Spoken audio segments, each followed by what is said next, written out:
Баршаңызға қайырлы күн, менің каналыма қош келдіңіздер. Бүгін мен сіздермен осындай өзімнің ерекше компоттың жасалу жолымен бөлісетін боламын. Бұл компоттың ерекшелігі кез келген дүкендегі компоттардан, напитоктардан қарағанда әлдеқайда артығырақ және де табиғи болып келеді. Сондықтан да менің балаларым жақсы көріп ішеді. Және мен бұл компотты жиі жасауға тырысамын.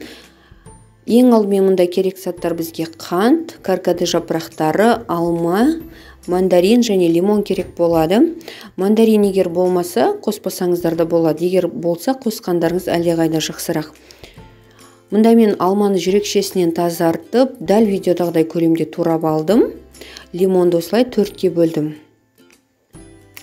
Енді мұнда шұңғыр ыдысымызды отқа қойып, осы шұңғыр ыдысымыздың ішіне алма мен мандаринді ғана салатын боламыз. Және үстінен 5 литр көлемінде су құйдым. Егер де суы аздау болды десеңіздер, тағы да 1-2 литр көлемінде құйып жіберсеңіздер болады. Мұны енді қазанымыздың бетін жауып 15 минут көлемінде, компотымыз қайнағаннан кейін 15 минут көлемінде орташа отта компотымызды қайнатып алатын боламыз. Менде мұнда су тағы да кішкене аздау болғандықтан тағы да 1,5 литр көлемінде су құйдым. Енді осы компотымыздың үстіне лимон, каркаде және де қантымызды қосамыз. Каркаде қосу себебіміз каркаденің дәмі ерекше болады. Және де біздің компотымызға әдемі түс беріп тұрады, сондықтан да қосамыз. Мұны енді кішкене ғана осылай барлығын араластырып жіберіп,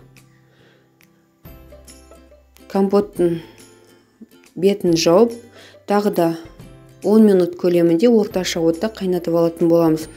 Мұны менде компот дайын болды.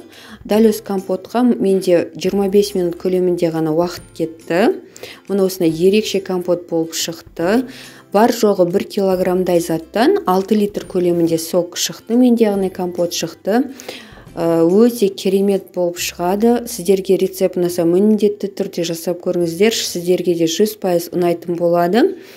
Қонақ келгенде де дәл осы компотты жасап, дастарханға ұсынсаңыздар болады. Сіздердің қонақтарыңызға да ұнайды.